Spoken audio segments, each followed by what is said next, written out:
다문화 상담으로 발전했어요. 1960년대에.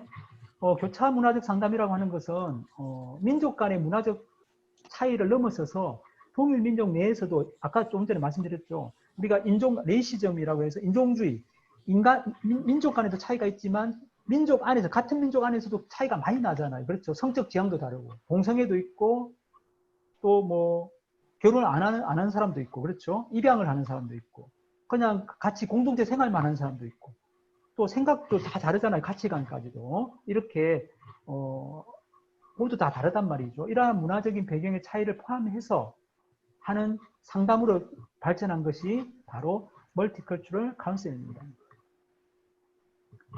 다문화 상담 이론은 줄여가지고 MCT라고 합니다. 멀티컬처럴 카운셀링 티어리라고 해서 MCT라고 하는데 발전하게 된 계기가 이제 아무래도 1960년대에 미국에서는 인권 운동이 굉장히 많이 일어났어요. 여러분도 알다시피 미국은 다민족 국가잖아요. 그 중에서 특히나 아프리칸 아메리칸이 굉장히 많아요. 왜 많게 됐냐 하면 남부 지역에 모카 농장이 굉장히 많잖아요. 그 모카 농장에서 일하는 인력이 필요한 거예요. 그래서 이제 인력이 노예로 끌고 오는 거죠. 마치 동물을 잡아서, 소를 잡아서 와서 쟁기질을 시키는 것처럼 오랜 시간 이제 대서양을 건너서 아프리카에서 데리고 오다 보니까 많은 사람이 죽잖아요. 그걸 영화한 그거 이제 관련된 소설을 보면 뿔이라는 소설 있잖아요. 존 스타인백의 뿔이라는 소설이 영화로도 만들어졌는데 오다가 많이 죽습니다. 남은 사람들은 또 팔려가가지고 이제 하게 되는데 계속해서 노예가 해방됐음에도 불구하고 선언을 했음에도 불구하고 국가에서 계속해서 차별이 계속되고 있었잖아요. 이런 것들에 대한 저항이 바로 시작된 게 60년대가 이제 본격적으로 시작됐어요. 그 다음에 또 왜 발전하게 됐냐 하면은 정치, 경제, 교육, 법률과 제도의 본질에서 발생하는 차별이 다양한 소수민족 사람들에 의해서 도전받아 온 것과 같이 전통적인 상담과 심리치료도 한 문화에 한정되어 있거나 다양한 문화적 배경을 가진 사람들에게 도움이 안 될 수도 있다는 것이 이제 많은 의견들이 표출이 되었죠. 자, 전통적 상담 이론 어떤 것이 있습니까? 여러분이 알고 있는 전통적 상담 이론과 심리치료. 정신분석. 예, 정신분석, 행동주의, 인지치료, 인지주의, 네, 게슈탈트, 인본주의 이런 것들이 모두 전통적인 상담 이론이에요. 다문화 상담에서 보는 전통적인 상담 이론이죠.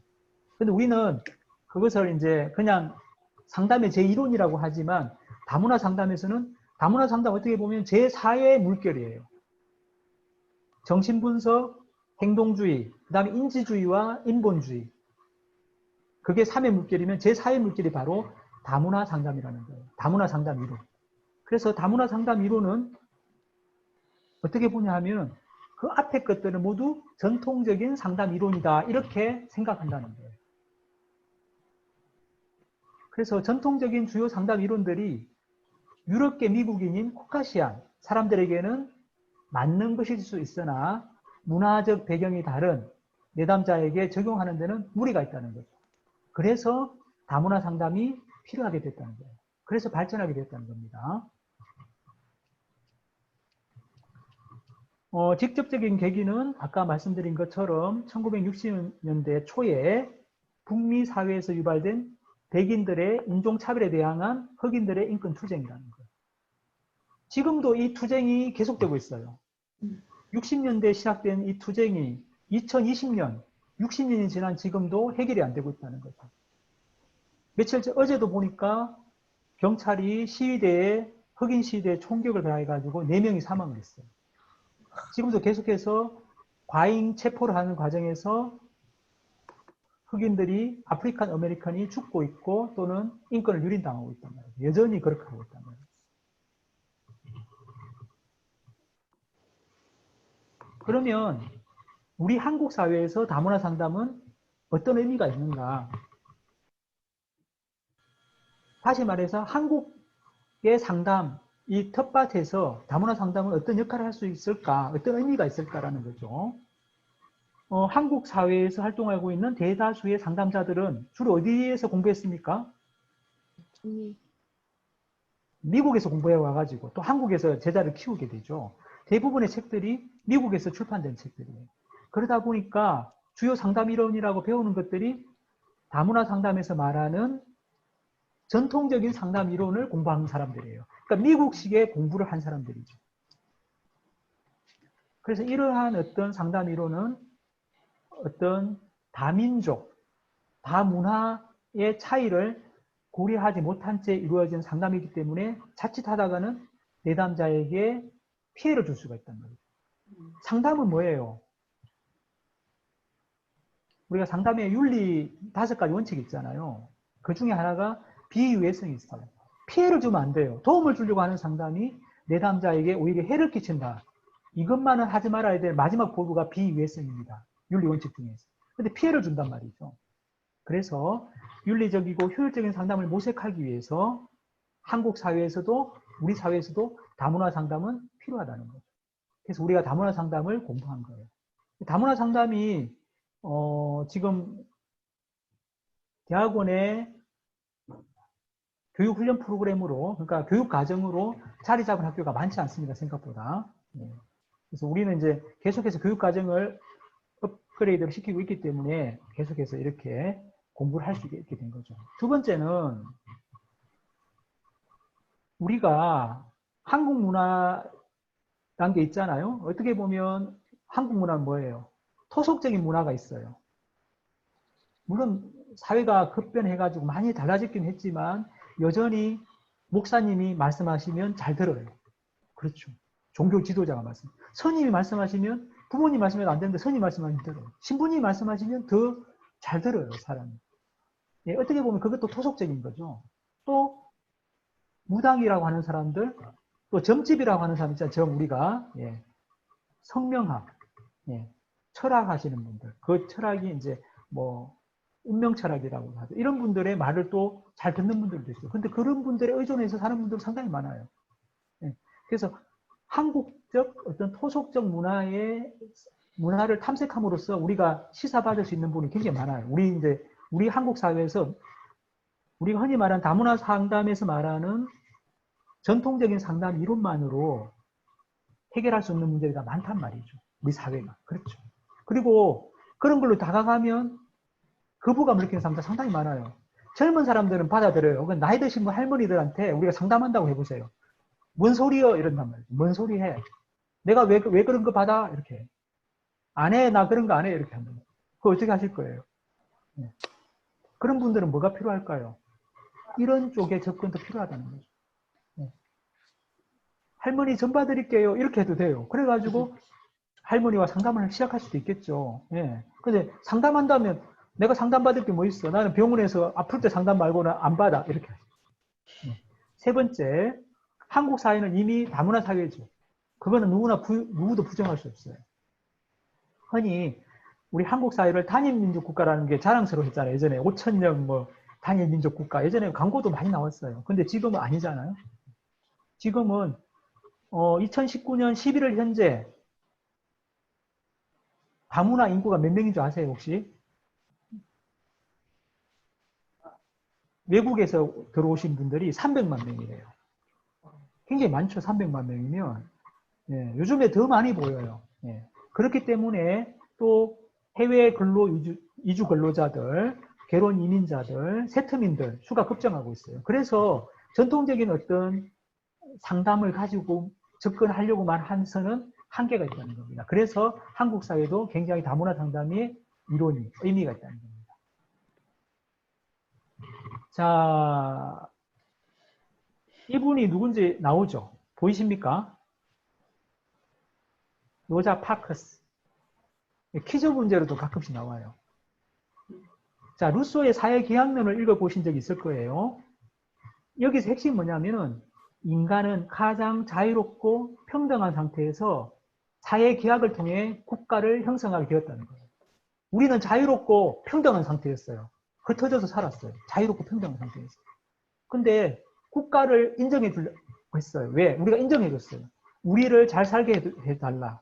우리가 편안하게, 평화롭게 살도록 해달라고 국가를 인정해 준 거예요. 그 국가는 인간의 행복과 자유, 평화, 평등을 보장해 줘야 하는 거죠. 왜냐? 우리가 계약에 의해서 국가를 인정했기 때문에. 그래, 너 국가 권력을 가져. 그 대신 권력을 함부로 쓰면 안 돼. 우리를 평화롭고 자유롭게 해줘. 하고 만들어줬어요. 그런데 어때요? 그 국가가 오히려 개인의 자유를 제약하고 소수의 인권을 무시하게 되는 처지에 이랬다는 거죠. 그래서 미국의 그 운동이 뭡니까? 시민 불복종 운동이 있잖아요. 미국에서 유명한 그 용어가 있죠. 시민 불복종. 국가가 바람직하지 않은 것을 요구할 때 시민들은 불복종할 권리가 있다는 겁니다. 왜? 국가를 허용해 주는 순간 우리가 투표를 통해서 인정해 줬잖아요. 국회의원, 대통령도 뽑았어요. 잘하라고, 국민을 위해서 일하라고, 똑바로 하라고 해놨는데 똑바로 안 한단 말이에요. 그러면 어때요? 우리는 거기에 저항할 수 있고 투표로서 심판할 수 있는 거죠. 자, 로자 파크스는 누구냐 하면 아주 평범한 사람이었어요. 1955년 12월 1일 엘라바마가 어딘지 아시죠? 멀고 먼 엘라바마, 나의 고향은 그곳. 흑인 연가잖아요. 그 등장하는 그 엘라바마주 몽고메리가 주도거든요. 주도에 사는 평범한 여인이었어요. 여성이었어요. 이분이 공장 노동자였어요. 일을 마치고 그때가 1955년 12월 1일이었습니다. 일을 마치고 돌아오면서 버스를 탔어요. 그때까지만 해도 버스는 백인 칸이 있었고 흑인 칸이 있었어요. 앞쪽에는 백인들이 타는 칸이고 저 뒤에는 흑인들 칸이 있었어요. 그럼 백인들 흑인 칸을 안 앉습니다. 당연히 안 앉겠죠. 저 뒤에까지 갈 필요도 없고 흑인 칸을 타면 그러니까 그거는. 그런데 흑인이 타서 백인 자리에 앉으면 처벌받습니다. 그 당시는. 그런 희한한 법이 있었단 말이에요. 예, 개하고 니그로, 더그하고 니그로는 출입 금지라고 써놨잖아요. 개하고 그 흑인, 아프리칸 아메리칸을 같은 취급을 했단 말이에요. 식당이나 카페, 목욕탕까지도 더그 앤 니그 출입 금지. 예, do not enter라고 이렇게 붙여놨단 말이에요. 그런데 이 사람이 그날 타가지고 이 사람의 마음속에 뭐냐면은 이거 뭐야? 왜 이 사회는 이렇게 차별하지? 내가 똑같은 인간인데 왜 내가 이 흑인 자리에 앉고 백인 자리가 있는 거야? 해서 그날 백인 자리에 앉아버렸어요. 그러니까 기사가 어이 그분 여성분 빨리 뒤로 가세요 했어요. 그러니까 안 갔어요. 빨리 뒤로 갑니다. 체포합니다. 경찰 신고합니다. 해도 안 갔어요. 그래서 그 사람이 기사가 이 차를 몰고 바로 보안관 있는 곳으로 가버렸어요. 보안관 사무실 앞에 딱 대놓고 이 사람 체포하라고 했어요. 체포 당했습니다. 체포를 당했는데 이제 조사받고 풀려났어요. 그래가 이제 막 언론에서 인터뷰를 하러 왔어요. 아, 어떻게 해서 그렇게 했냐. 그러니까 이제 자기 인터뷰를 했죠. 했는데 기사가 그 다음날 나왔는데 이제 보수 언론 있잖아요. 백인을 막 옹호하는 거는 이 여인이 그날 공장 노동자인데 피곤해서 정신이 없어서 그거 앉았다.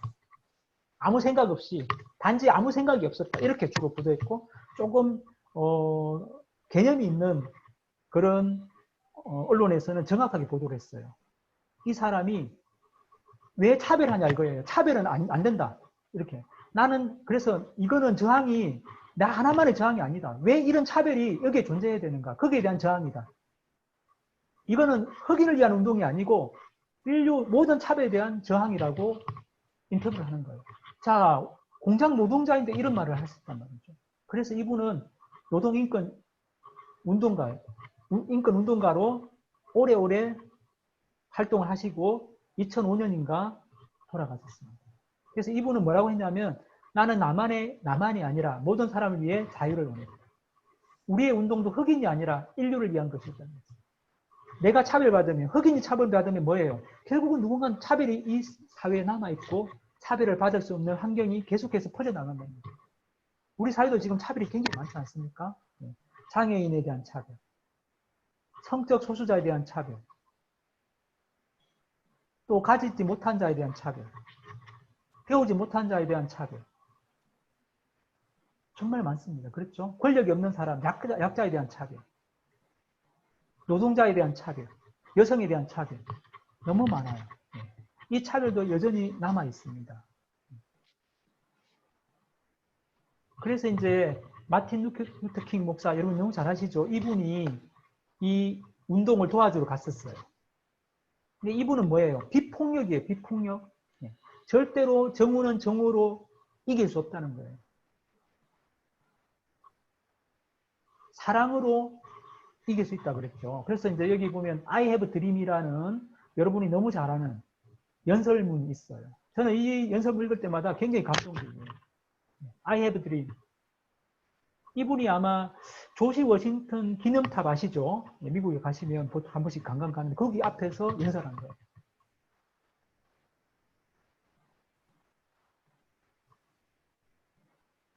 최정아 선생님 들리시나요? 네, 이거 한번 읽어보시는 네네. 아리따운 목소리로. 예. 감사합니다. 나에게는 꿈이 있습니다.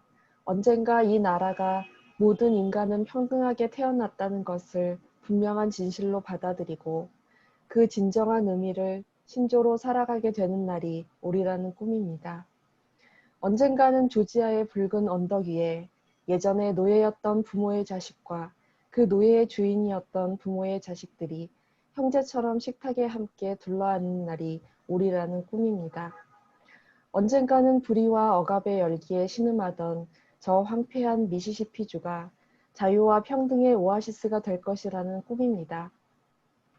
나는 나의 자녀들이 피부색이 아니라 인격에 따라 평가받는 그런 나라에 살게 되는 날이 오리라는 꿈입니다. 네, 감사합니다. 아유, 목소리가 너무 좀 좋으니까 더 감동이 오는 것 같아요. 아유, 감사합니다. 예. 여러분 모두 감동적이죠? 네. 예. 예, 마틴 루터 킹 목사는 함께 이 운동을 주도를 했었어요. 흑인 인권 운동. 그리고 흑인뿐만 아니라 모든 차별에 대한 평등을 주장했죠. 차별의 철폐를 주장했던 겁니다. 그래서 이제 킹 목사가 68년 4월 4일 날 이제 죽거든요. 불의에 이제 총을 누가 쏴가지고 죽었어요. 죽었는데 2달 전에 이렇게 설교한 내용입니다. 그래서 이분이 1964년에 노벨 평화상을 타게 됩니다. 그래서 이렇게 써놨어요.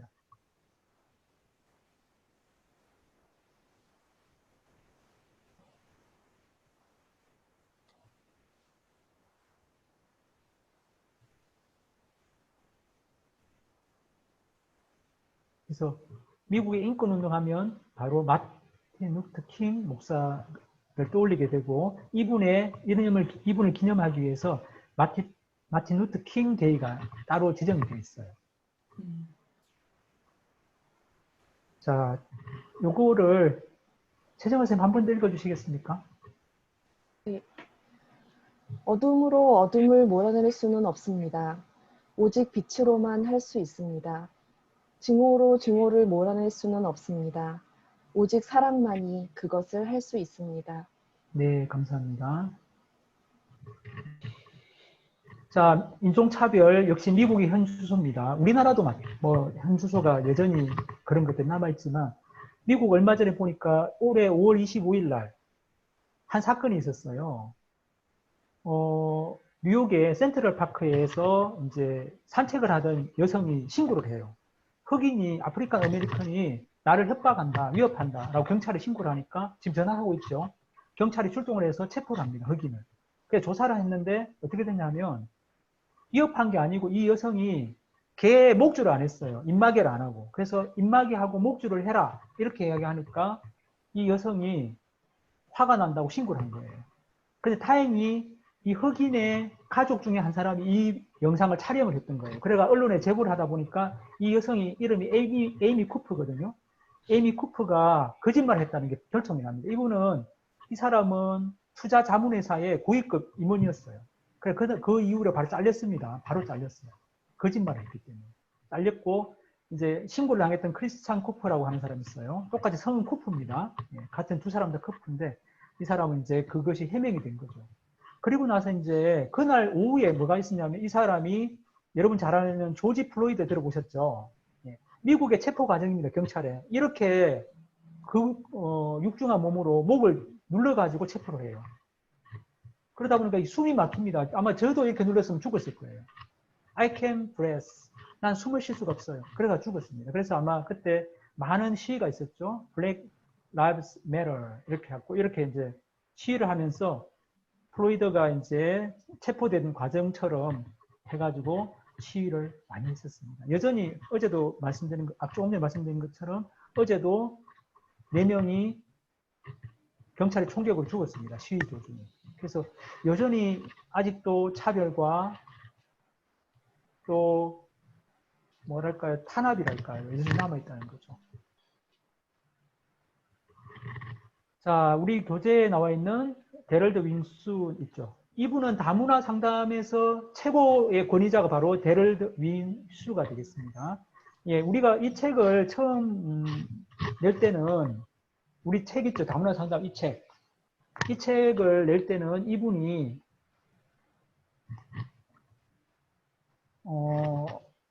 캘리포니아 스테이트 유니버시티의 교수였어요. 근데 최근에 콜롬비아 유니버시티로 자리를 옮겼습니다. 여기 옮겨서 지금 교수를 하고 있습니다.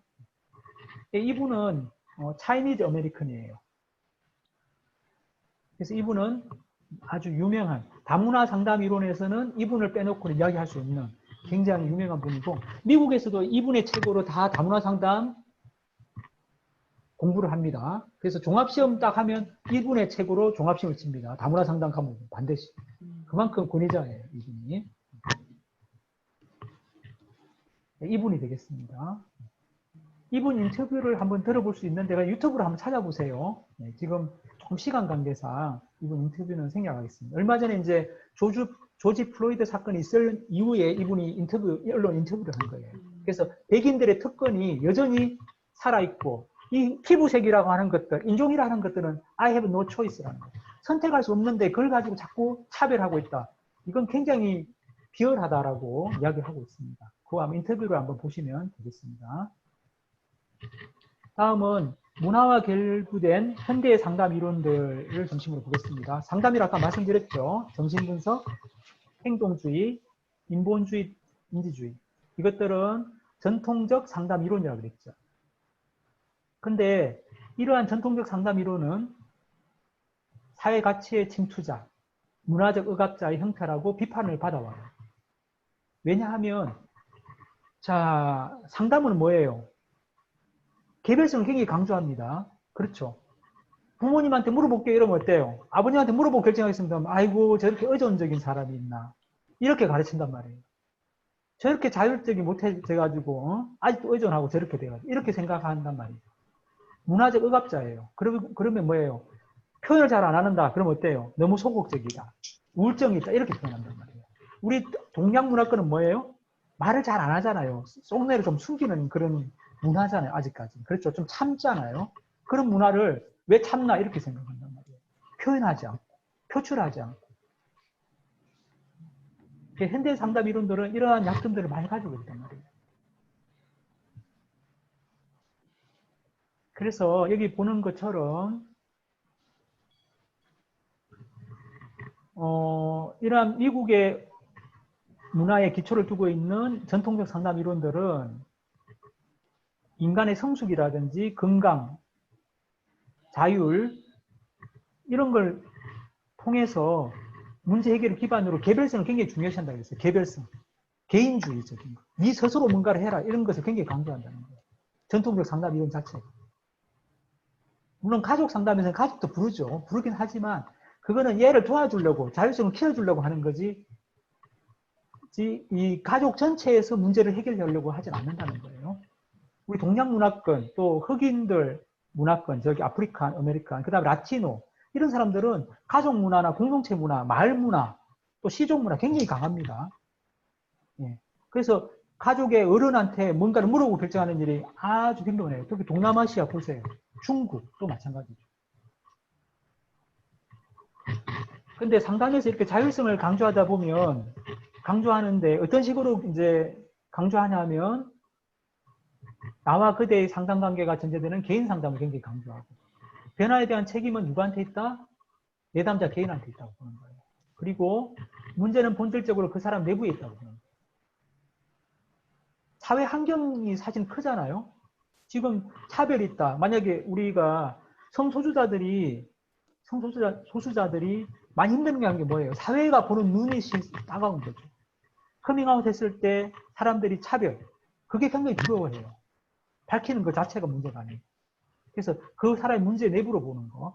그 다음에 정신건강을 이루는 방법 뭐냐 하면 자율성을 확보하라. 독립성을 확보하라. 자아실현하라. 이런 것들을 중점으로 하고 있어요. 근데 뭐 공동체, 다른 사람이 뭐라 하든 너 가족이 또는 여기 공동체가 뭐라 하든 니는 네 꿈만 이루면 돼. 이런 게 굉장히 포인트가 강해요. 이런 것이 전통적 상담 이론에서 강조하는 자율성의 개념이라고 다문화 상담에서는 이야기하고 있습니다. 여러분 동의하는 부분도 있고 아닌 부분도 있습니다. 그렇죠? 네, 어느 부분은 동의할 수 있지만 어느 부분은 동의할 수 없는 부분도 있어요. 다 동의하라는 뜻은 아닙니다. 이렇게 본다는 거예요. 지사 선택하시기 바랍니다. 다음은 요거 넘어가겠습니다. 참고하시고 요것만 보겠습니다. 전통적인 상담 이론에 입각한 상담 전문가들은 그들의 문화와 다른 문화권의 사람들을 내담자로 두었을 때 집단주의적 관점에서 대하면 비성숙이라고 합니다. 미성숙으로 본다는 거예요. 책에는 비성숙이라고 했는데 비성숙이라보다는 미성숙이 낫겠죠. 극도로 의존적인 책임을 회피하고 가족이나 집단에서 격리시켜야 할 필요가 있다고 생각한다는 거예요. 그러니까 자꾸 가족에 떼려고 하고 네 스스로 서라 이렇게 하는 걸 굉장히 강조해요. 아까 말씀드린 것처럼. 그래서 전통적 상담의 세 가지 주요 가치가 있어요. 뭐냐 하면 첫 번째는 모든 거를 과학적으로 보려는 거예요. 선형적으로 보려고 한다는 거예요. 선형적이 뭐냐면 원인과 결과가 있다고 본다는 거예요. 원인을 꼭 찾으려고 해요. 근데 동양 문화권에 보면은 원인이 없는 경우도 있어요. 호랑이도 제 말 하면 온다. 어젯밤에 꿈에 부모님이 나타나서 오늘 네가 위험하니까 어디 가지 마라. 물가에 가지 마라. 그래서 안 갔더니만 아니나 다를까 해일이 일어가지고 살았어요. 안 갔기 때문에. 어떻게 설명할 거예요? 그거는 선형적으로 설명할 수 없겠죠. 그런 게 어딨어라고 생각할 수 있어요. 서양 문화권에서. 동양 문화권은 받아들인단 말이에요. 아, 조상님이, 돌아가신 우리 아버님이 나를 살리셨어. 이렇게 생각합니다. 그래서 나를 돌보고 계시는구나, 조상이. 이렇게 생각한단 말이죠. 다르죠. 전혀 다르단 말이죠. 두 번째는 전통적인 상담에서는 개방성, 자기를 노출하는 걸 굉장히 중요시해요. 상담하다 보면 자기 말 안 하면 이게 상담이 되겠어요? 묵묵부담하면 상담이 안 되잖아요. 자기 노출을 선별 조건으로 한단 말이에요. 근데 소수민족들 보면은 뭐 베트남, 뭐 동남아시아, 그다음 라티노 이런 사람 뭐예요? 자기를 먼저 개방 안 합니다. 상담자가 자기를 개방해야 조금 개방해요. 먼저 말하지 않아요. 자기를 너무 드러내가지고. 그게 미덕이에요. 그런 사람들 보고 표현 안 한다고 막 뭐라 하면은 힘들어요. 그리고 라틴 아메리카 사람들은 대부가 있습니다. 부모님이 학교에 가는 게 아니고 초등학생이 입학을 하면 삼촌이나 사촌 형이 따라가요. 대부가 따라가요. 상담할 때도 대부가 따라와서 옆에 앉아 있습니다. 그러면 어때요? 왜 이건 의존적이냐 이렇게 말한단 말이에요. 전통적인 상담이에요. 부모님 부르면 안 오고 대부가 와요. 다음 세 번째 가치는 뭐냐면은 아까 말씀드린 것처럼 내담자가 말을 잘해야 돼요. 전통적 상담 이론에서는. 자기 주장도 강해야 돼요. 자신의 감정과 정서를 잘 표현할 때 상담 성과가 크다고 생각한다는 거예요. 하지만 아시아나 인디언계 미국인은 강한 느낌의 억제가 미덕으로 가져진다고 말씀드렸습니다. 그래서 조금 차이가 있죠. 미국에서 생각하는 전통적 상담 이론에서는 자기 표현 잘하고 개별성을 갖추고 독립성을 갖추고 이런 게 바람직하다. 그런 걸 목표로 삼고 또 상담 과정에서도 자기 표현 잘해야 돼요. 그런 가치를 갖고 있다는 겁니다. 자, 이거 넘어가겠습니다. 자, 영화 하나 소개하겠습니다. 요즘에 코로나가 있기 때문에 집에 많이 계시잖아요. 네. 혹시 데인저러스 메소드라고 하는 영화 보신 적 있나요? 네. 보신 분 손 들어보세요. 누구세요? 네 하신 분 누구예요? 강정남입니다. 아, 보셨어요. 네, 예. 좀 어땠습니까? 재밌었습니다. 예. 출연진이 누구냐면은 프로이트가 나옵니다. 오스트리아의 빈대학 의학과를 졸업한 정신과 의사, 정신 프로이트. 그 다음에 칼 구스타프 융이 나와요. 융은 스위스의 바젤 대학을 졸업했죠. 그리고 여기 여자 주인공 있죠? 여자 이분은 누구냐 하면 누구죠? 강정남 선생님? 배우 이름은 모르겠습니다, 교수님. 예, 이분도 아, 상담학자입니다. 융의 제자로만 알고 있습니다. 이 환자였어요. 원래 환자였다가 나중에 이제 치료를 받고 아주 똑똑한 여성이에요. 근데 이제 어릴 적에 아버지한테 학대를 많이 받았어요. 굉장히 아버지가 무역상이라서 대상이에요. 그분데 아이들을 엉덩이를 막 때리는 거예요. 많이 때렸어요. 이제 많이 해초리를 많이 때리면서 하다 보니까 피학대 음란증이 생긴 거예요. 마조히즘이라고 들어보셨죠? 마조히즘이 생긴 거예요. 그래서 치료받으러 갔는데 이제 치료받다가 나중에 이제 아주 똑똑한 여성이니까 이 상담을 공부하게 된 거예요. 그래서 이분이 바로 사비나 슈플라인이라고 하는 러시아 최초의 여성 심리학자가 됐어요. 여성 상담학자. 그리고 누가 나오면 오토 그로스라고 하는 오스트리아의 정신분석학자가 나와요. 4명이 주요한 출연진인데 한번 보시면 좀 쇼킹한 부분도 없지 않아 있습니다. 융 좋아했는데 융이 그런 짓을 했나? 뭐 이런 생각도 들고 융하고 또 프로이트하고 관계도 알 수 있어요. 서로가 아주 친밀하게 지내면서 편지도 많이 주고받아요. 그런 것도 여러분이 상담 심리학을 공부하니까 한번 보시면 굉장히 많이 도움이 될 거라고 생각됩니다. 그러면 관점으로서 상담 이론들 이게 내용이 번역서인데 굉장히 내용이 길어요. 뭐가 많고 그래서 참 요약하기가. 그 대신 여러분 두 번째 책은 굉장히 좀 정돈이 잘 되어 있습니다. 이 책이, 첫 번째 책이 조금 번역이 어려운 부분이 있어요. 자, 각 이론적 접근이 문화적으로 다른 내담자들의 관점과 상충되는 부분이 있다 그랬어요. 아까 말씀드렸죠. 그건 다 말씀드렸어요. 특히나 정신분석 보면 무의식을 강조하잖아요. 그래서 이 내담자의 문제가 무의식적인 어떤 어릴 적에 의미 있는 타인들 간의 관계에서 생겨난 무의식적인 충동이나 욕구나 갈등에서 생긴다고 생각을 해요. 프로이트는 정신분석에서는. 그런데 어떤 문제들은 뭐예요? 인종차별이나 성차별과 같은 사회문화적 환경에서 발생한단 말이에요. 자, 차별이 없고 정말 뭐 스위스나 오스트리아처럼 선진국에서 태어났을 거예요. 이 사람이 잘 살았을 거예요. 그런데 차별이 많은 어떤 사회에서 산다면 어때요? 스트레스가 막 올라오겠죠. 그렇죠. 조용히 넘어갈 것도 악에 바친단 말이에요. 그러면 어때요? 자기의 가진 문제가 드러나지 않을 건데 수면으로 드러나지 않을 건데 수면으로 드러난단 말이에요. 그게 어떤 개인적인 무의식적인 갈등의 문제인가 아니면 사회적인 환경의 문제인가라는 문제가 생긴다는 거죠. 그래서 전통적인 어떤 상담 이론과 다문화 상담 이론의 과정들이 상충하게 되는 거죠.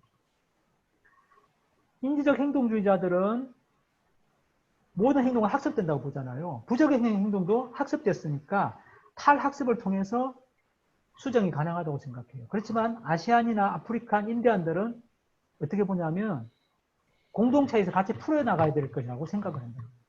공동체에서 우리가 도와주지 못했구나. 그래서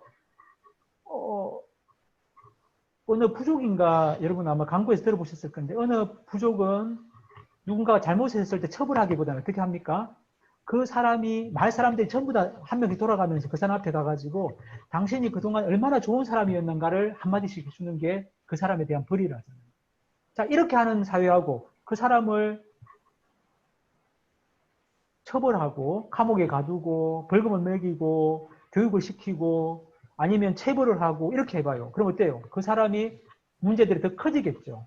화가 더 나겠죠. 문제를 고치려기보다는 나를 학대했던 사람에 대한 원망과 분노가 더 차겠죠. 그럼 스트레스가 더 생기고 그 사람이 처벌에서 벗어났다 하더라도 복수하려는 복수심이 더 생기고. 근데 아까 좋은 말을 계속 그렇게 해줬어 봐요. 좋은 말. 너는 참 이런 좋은 사람이었단다 라고 생각하면 어때요? 자기가 스스로 돌아보게 되겠죠. 내가 더 좋은 사람이 되어야 되겠다. 나는 이렇게 참 좋은 사람이었구나. 더 좋은 사람이 되어야 되겠다라고 생각하겠죠. 그래서 문화가 이렇게 중요하다는 거예요. 근데 그런 문화를 인정하지 못한단 말이에요. 서구 사회들. 심지어 우리도 그 사회에 젖어 있는지도 모릅니다. 그래서 뭐가 필요하다? 28페이지 보면 통합이론이 필요하다. 상당 심리학자와 임상 심리학자를 대상으로 한 연구에서 보면 64%의 사람들이 절충적인 상담 접근을 한다 그랬어요. 그러니까 내 상담만 하지 않고 행동주의 상담학자를 하더라도 인지주의도 가져오고 인본주의도 가져오고 정신분석학의 기법도 사용한다는 거예요. 근데 이렇게 절충을 시도하는 데는 세 가지 문제가 있을 수 있어요. 첫 번째가 기법의 절충주의, 이론의 통합, 공통요인, 이런 세 가지 문제가 빠질 수 있는데 뭐냐면 기법을 절충하다 보면 누더기가 된단 말이죠. 어떤 자기 감으로 이렇게 가져온다는 거죠. 이론적인 어떤 근거도 없이. 그게 문제가 되고, 두 번째는 이론을 통합하려니까 통합이 잘 되냐 이거죠. 자, 게슈탈트 상담 이론에서 어떻게 하냐면은 게슈탈트 상담 이론은 진정한 자신이 되었을 때, 진정한 자기가 되었을 때 변화가 시작된다 그랬어요. 근데 행동주의는 어떻게 생각해요? 상담자가, 행동주의 상담자나 치료자가 주도적으로 어떤 조건화라든지 또 여러 가지 상담 기법을 통해서 주도적 입장에서 뭔가를 해나가려고 한단 말이에요. 그러면 좀 어때요? 다르잖아요. 변화시키려고 하는 것과 진정한 자기가 되라는 거하고 다르잖아요. 상충된단 말이에요. 이론이 통합되기가 쉽지 않다. 공통요인 보겠습니다. 상담자와 내담자가 관계라는 공통요인이 있어요. 관계가 되어야지 상담을 할 거 아닙니까? 근데 공통요인 보면은, 자, 정신분석에서 어떻게 생각해요? 내담자와 상담자. 자, 치료자는 어떻게 생각하냐면, 내담자 아주 전문가예요. 그렇죠. 근데, 인본주의, 칼 로저스의 상담 이론 보세요. 인간 중심 상담. 내담자와 상담자는 평등한 관계, 1대1 관계라고 해요. 그 요소들이 공통 요인이 꼽을 수가 없단 말이죠. 그래서 뭐가 필요하다? 통합 이론이 필요하다. 그 통합 이론은 다문화 상담 이론이라는 거예요. 그 다문화 상담 이론은 어떤 거냐 하면은 이러한 어떤 결함이 있으니까 가정 실용적인 접근은 뭐냐면 종합적인 이론의 구조인 하나의 메타 이론을 만들자는 거예요. 그러니까 지금까지 그런 것들을 막 이렇게 주워 모아가지고 뭔가 만들지 말자는 거죠. 이제 새로운 어떤 틀을 만들자. 그러니까 제4의 물결이 바로 다문화 상담 이론이에요. 다문화 상담 이론, 이렇게 메타 이론을 개발하면 좋은 점이 뭐 있느냐 해가지고 이렇게 네 가지가 제시되어 있습니다. 일단 첫 번째는 메타 이론은 문화 중심적 접근을 한다. 그 내담자의 문화를 굉장히 중요시한다는 거예요. 그 개인만 보지 말자는 거죠. 개인의 문제는 어디서 생겼느냐? 문화의 영향을 받았고 문화의 영향을 받고 있다는 거예요. 마치 무엇과 같냐 하면은, 자, 수족관에 물고기들이 있는데 물고기들이 아파. 그래서 꺼내서 깨끗한 물에 놓고 치료를 했어요. 그리고 다시 치료 다 끝났네, 나섰네. 그래서 어떻게 해요? 다시 그 수족관에 넣었어요. 그러면 다 나선 겁니까? 다시 그 물에 들어가고 있어요. 그럼 어때요? 아프잖아요. 그 문화를 바꿔야 되는데 계속해서 내담자 니는 그런 물에서도 살아나가야 돼. 네가 생존력을 길러야 돼. 적응력을 길러봐. 그러한 오염된 물에서 살 수 있어야지. 살 수 있어야지. 돌연변이 이렇게 봐. 이렇게 하면 됩니까? 안 되잖아요. 그 물이 깨끗해야 되죠. 그리고 아까 말씀드린 것처럼 그런 것들을 이제 짜집게 하지 말자는 거죠. 하나의 구조로 이제 쉽게 만들어가자. 새로운 어떤 틀을 만들자는 거고. 그래서 이런 틀이 있으면 어떠냐면은 새로운 것으로 계속해서 어때요? 통합하고 이론들을 발전시킬 수 있다. 네. 그리고 서양의 문화뿐만 아니라 전 세계, 아시아, 아프리카, 라틴 아메리카 모든 지역의 문화권에 적용될 수 있는 하나의 틀이 될 수 있다는 것이 이점이라는 겁니다. 자, 질문 혹시 있습니까? 30분에 딱 맞췄어요.